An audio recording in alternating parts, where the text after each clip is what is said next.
Hello everyone and welcome back to Saiyan Squabbles. I am Papa Ping Pong, bringing you another deck profile. So today I'm going to be showing off my mostly mono red baby from the draft box, but with some set 8 support. So let's look at the leader. The leader is Vegeta Baby, before, they got the name properly. His leader effect is when this card attacks a leader card, draw one card, pretty standard. And his active main, once per turn, choose one card in your life and add it to your hand. Choose up to one of your opponent's battle cards and it loses 5k power for the duration of the turn. And his awaken, when your life is at 4 or less, choose up to 2 your energy, switch him to active mode and flip this card over. So his active main is really strong. It gets rid of those pesky targets on board, like maybe it's a Self-Awakener or Crisis Crush, or something like the Kid Q matchup. I ran this deck at my locals this last weekend, and I got second with it. So I still think this deck has a lot of potential. I think the exclusive red build is still really good, but I'll tell you about my matchups here in a minute. But let's look at the Awaken side. So we got Saiyan Power Baby Vegeta. So his auto, when this card attacks, draw one card, then active main, once per turn, choose one of your battle cards, and it loses 15k power for the duration of the turn. If you do so, choose up to 2 of your opponent's battle cards, and then they lose 10k power for the duration of the turn. So that's really good effect. Let's say you swing with like your ape or something, which we do have, spoilers I suppose. After the attack, that's 30k triple strike, you can target him, give him minus 15 to target 2 other targets to give minus 10, because at the end of the turn, he just gains back the power. So yeah, that is the leader. So let's get to the deck profile, shall we? So I'll start off with just the super combos. Got 4 pretty standard super combos, just when your life is at 4 or less, 10k. Then we got 4 Baby Dawn of Vengeance. So Baby Dawn of Vengeance is very important for the deck for obvious reasons. You want to play this turn 1 or turn 2, and you want to absorb a GT Vegeta, or if bad goes to worse, if you can't find a GT Vegeta, you can always absorb himself, believe it or not. So we run 4 of those because you kind of have to. Now for the Vegeta targets, we got 2 daily training Vegeta. A lot of people don't run these, but I like having 2 extra targets just in case you brick with Baby, because when you brick with Baby, it bricks hard. So I like to have these 2 extra targets just for another Vegeta target, and when you play him, you draw one, which is always nice. And he's never a dead card because he's a 5k combo power in your hand. Next up, we got 4 more Vegeta targets, which I'm sure everyone knows about by now. 4 Digging Deep Vegetas. Digging Deep Vegeta is just an amazing card altogether. He's a 3 cost, 15k. And when he attacks, you may choose up to 2 cards from your life, add them to your hand. And when you do so, he re-stands with plus 5k for the duration of the turn. So he's basically a dual attack. So he is the main baby target. He's the one you want to combo this guy out from your hand to get him in the drop area for familial bonds, which we do run. And you can awaken turn 2 with this deck because you use a leader effect turn 1. If you familial bonds him out turn 2, you can swing, take 2 life, use his effect again turn 2, and you awaken turn 2. So that is crazy. And what's great is you can still absorb him after he swings, because as long as the card that absorbed him is not tapped, the target comes out in rest mode. So with the 1-drop, you search out the 4-drop, Baby. So Saiyan Strength Baby, he's got double strike, and when you play this card, if your leader card is a red machine mutant, which it is, draw 1 card, then choose up to 1 of your opponent's battle cards. It gets minus 20k for the duration of the turn. Turn 2, you don't have a lot of targets for this guy, because more often than not, you're popping him with a leader effect anyway. But it's still nice to have in case they do get something big out on the 2nd turn, even 3rd turn. Next up, we got 5 of the 5-drop babies. I'm so thankful I got these guys when I did, because now I think they're 50 bucks a piece on TCG Player. I got these guys back when they were like 7 bucks before there's a big baby hype train. I'm like, I want to build Baby. But so he's X-Evolve on a red baby with an energy cost of 4. He's got double strike, and when the card evolves in this card, draw 1 card, then choose up to 1 of your opponent's battle cards. It gets minus 5k power until for the duration of the turn. And you can't play Baby, Super Baby 1 Parasitic Menace for the duration of the turn. Active main for 1 energy. Choose 1 baby card in your hand with an energy cost of 6 and play it on top of this card.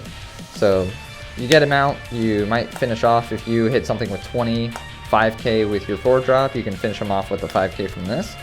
And then you play your 6-drop target, which is Epical Grudge, Great Ape Baby.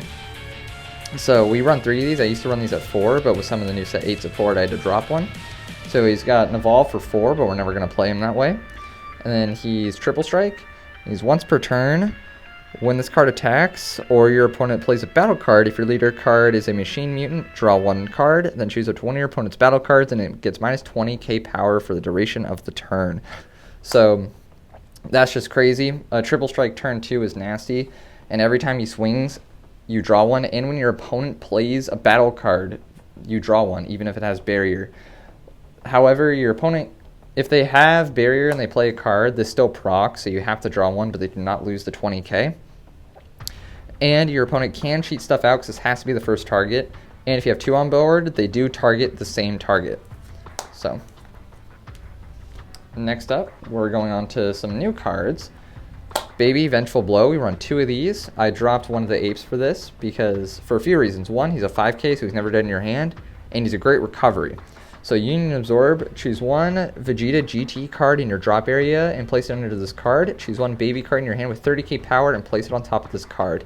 Permanent, only 1 can be played in your battle area. Auto, when a baby card with an original power of 30k in your battle area is removed from your battle area by an opponent's skill or KO'd, you may play this card from your hand. So basically, your ape somehow gets killed.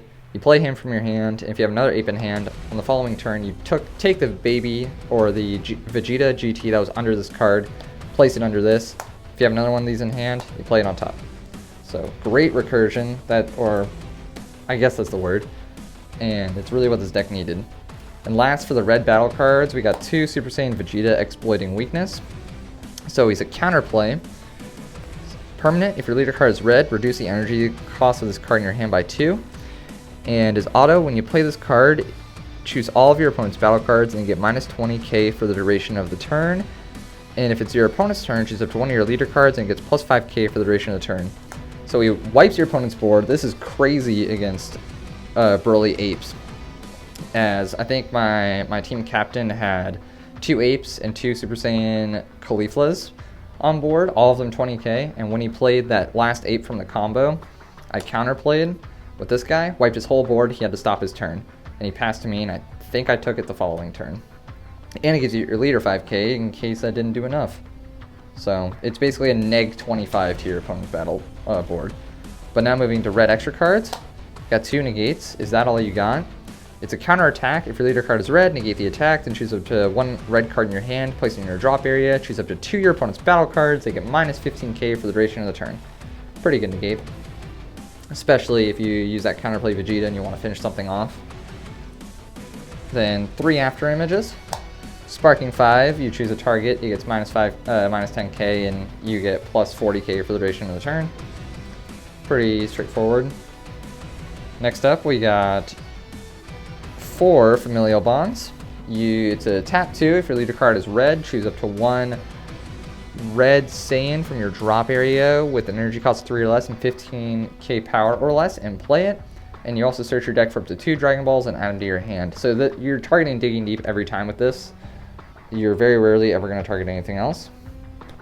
But in case you did want to target the daily trainings, we do run 2 4-star Dragon Balls to search off Familial Bonds, as it'll get you just a +2. So if you ever open with these, you want to shuffle them back in a deck, and they're just a 5k combo piece. They're active battle.